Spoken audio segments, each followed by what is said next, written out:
लेंगे तो शपथ संविधान की, लेकिन उसी संविधान में ये कितना विश्वास रखते हैं आज आपको दिखाऊंगा।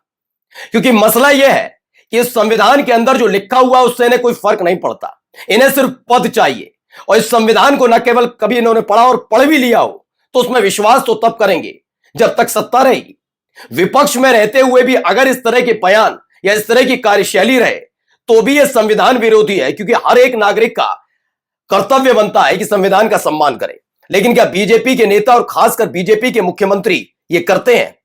अगर करते तो ये तीनों मुख्यमंत्रियों पर, जी हां, भारतीय जनता पार्टी के 3 मुख्यमंत्रियों के खिलाफ वो कार्रवाई की नौबत नहीं आती जिसको लेकर अब सुप्रीम कोर्ट तक मामला पहुंचा है।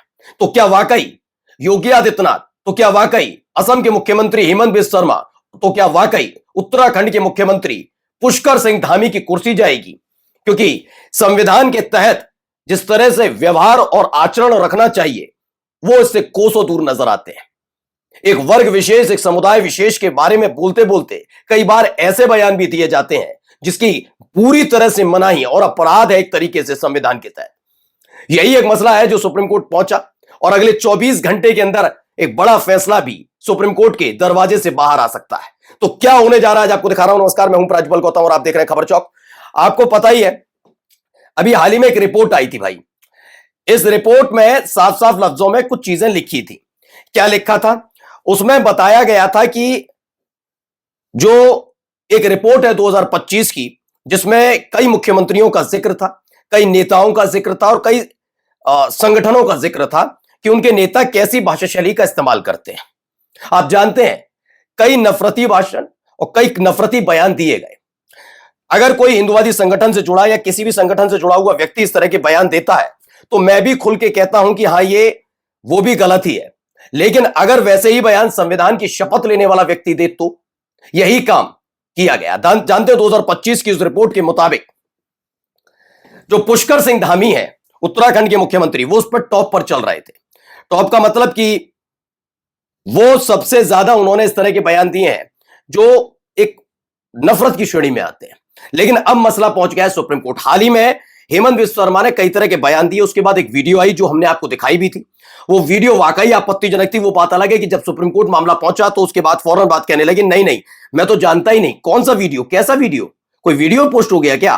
सोचिए, बीजेपी असम, भारतीय जनता पार्टी नहीं, अगर असम बीजेपी अपनी तरफ से कोई ट्वीट कर रही है या कोई वीडियो शेयर कर रही है, उसके बारे में 24 घंटे काम करने वाले जो असम के मुख्यमंत्री, उन्हें पता ही नहीं है। वो तो ऐसे बन रहा है, अच्छा ऐसा कुछ हो गया क्या, इस तरह का रिएक्ट करके दिखाते हैं। खैर, अब इससे आगे की कहानी यह है कि अब इस पूरे मामले में हेमंत बिस्वा शर्मा, योगी आदित्यनाथ और पुष्कर सिंह धामी के खिलाफ सुप्रीम कोर्ट मामला पहुंचा।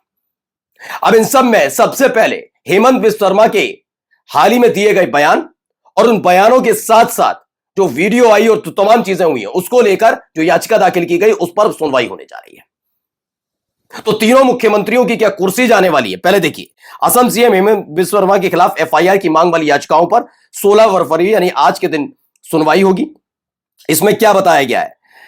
इसमें बताया गया, हाल ही में चीफ जस्टिस सूर्यकांत और जस्टिस जॉय मल्ल बागची की खंडपीठ इस मामले की सुनवाई करेगी।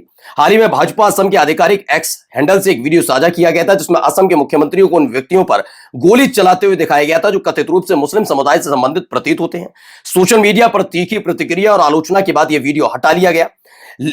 लेकिन हटाने के साथ साथ यह एक दावा लगातार किया जाता रहा कि हमें, अच्छा ऐसा कुछ हुआ है, हमें नहीं मालूम। उसके बाद वो कहने लगे थे, ठीक है ना। लेकिन अब इन सब से कुछ होना जाना तो है नहीं है।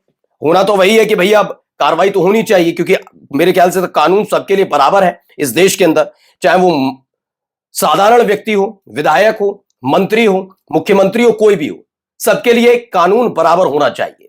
तो क्या उसी आधार पर एक बड़ी कार्रवाई होने जा रही है? क्योंकि देखिए इसमें आगे क्या लिखा है। सूचीबद्ध याचिकाओं में तो याचिकाएं भारतीय कम्युनिस्ट पार्टी यानी मार्क्सवादी और एनी राजा नेता है भारतीय कम्युनिस्ट पार्टी के द्वारा दायर की गई। इन याचिकाओं में पॉइंट ब्लैंक वीडियो और पूर्व में दिए गए बयानों को लेकर मुख्यमंत्री के खिलाफ कार्रवाई की मांग की गई थी। साथ ही यह तर्क दिया कि राज्य और केंद्रीय एजेंसियां निष्पक्ष जांच करने की स्थिति में नहीं है, इसलिए एसआईटी का गठन करना बहुत ज्यादा जरूरी है। तीसरी याचिका 4 असमीय व्यक्तियों द्वारा दायर की गई जिसमें आरोप लगाया कि मुख्यमंत्री ने असम में मुस्लिम समुदाय, विशेषकर बंगाली मूल के मुसलमानों को लेकर, बंगाली मूल के जो मुसलमान हैं उनको लेकर उनके खिलाफ बार बार भड़काऊ और विभाजनकारी बयान दिए हैं। याचिका में दावा किया गया है कि उन्हें मियां, बांग्लादेशी जैसे शब्दों का इस्तेमाल किया गया, जिन्हें याचिकाकर्ताओं ने अपमान और समुदाय के प्रति घृणा फैलाने वाला बताया। साथ ही सामाजिक और आर्थिक बहिष्कार की अपील करने का भी आरोप लगाया। जैसा आरोप भी था, आपने सुना भी होगा, हाल ही में इनका बयान भी था कि भाई एक काम करना, कोई अगर मुसलमान रिक्शे वाला है, ऑटो वाला है, आपसे वो 5 रुपए मांगता है तो 4 रुपए ही दो उसे। ये काम कोई और नहीं, उसी असम के मुख्यमंत्री कर रहे हैं। आप अंदाजा लगाइए कहां से कहां पहुंचाने की कोशिश की जा रही है कि आप कुछ भी बोलिए, किसी के खिलाफ भी बोलिए, है ये तो संविधान के खिलाफ है ये, लेकिन इस पर कार्रवाई क्या होगी ये आने वाला वक्त बताएगा। फिलहाल इसमें सुनवाई होने जा रही है और माना यह जा रहा है कि एक बड़ी कार्रवाई ही हो सकती है। मैं ये नहीं कह रहा हो ही जाएगी, लेकिन होने की उम्मीद नजर आती है, क्योंकि जिस तरह के बयान है वो वाकई संविधान को चुनौती देने वाले हैं। और अब ये सबकी नजर टिकी हुई है सुप्रीम कोर्ट पर। इसमें क्या कहा गया है?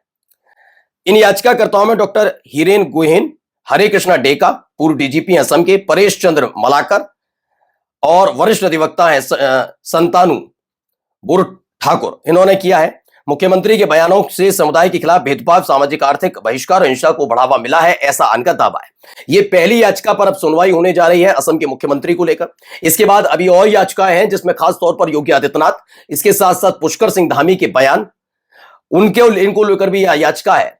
और अगर मानकर चलिए, देखिए, चूंकि अगर कार्रवाई अगर इन्हीं बयानों के आधार पर हो, जैसे कि आपको याद होगा राहुल गांधी के खिलाफ भी एक बयान को लेकर कार्रवाई हुई थी, आपको याद होगा, जिसमें उन्होंने साल 2019 में एक जो चुनावी भाषण के दौरान ही एक बयान दे दिया था मोदी समुदाय को लेकर, मोदी जाति को लेकर, उसको जोड़कर जो कार्रवाई की थी गुजरात की कोर्ट ने।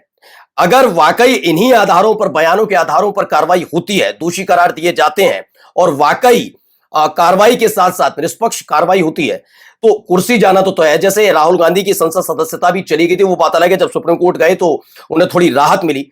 लेकिन अब देखना है कि क्या वाकई इन कार्रवाइयों का असर हेमंत बिस्व शर्मा, योगी आदित्यनाथ की कुर्सी और पुष्कर सिंह धामी पर होगी। मैं इसलिए भी कह रहा हूं क्योंकि चाहे वो भारतीय जनता पार्टी के नेता हो या फिर किसी और राजनीतिक दल के नेता हो, सबको रिस्पॉन्सिबिलिटी बनती है कि जिस संविधान की आपने शपथ ली है, उस संविधान का आप लिहाज रखें, उस संविधान का आप सम्मान करें, उस संविधान के आधार पर आप बोलें, उस तमाम चीजों को ध्यान रखें। लेकिन अमूमन क्या होता है कि वोटर्स के लिए, सत्ता में बने रहने के लिए उसी संविधान का जब माखौल ये राजनीतिक दल और इनके नेता उड़ाते हैं, तो यकीनन ये गंभीर विषय बन जाता है। लेकिन अब देखना है इस गंभीर विषय पर कितनी गंभीर कार्रवाई सुप्रीम कोर्ट की तरफ से या सुप्रीम कोर्ट के दरवाजे से क्या आदेश निकल कर आता है। जब ये आदेश आएगा तो आप तक जरूर पहुंचाएंगे, क्योंकि एक मिसाल तो हमारे सामने है ही, भड़काऊ बयान पर आजम खान, भड़काऊ बयान पर राहुल गांधी, इनकी संसद सदस्यता जा सकती है।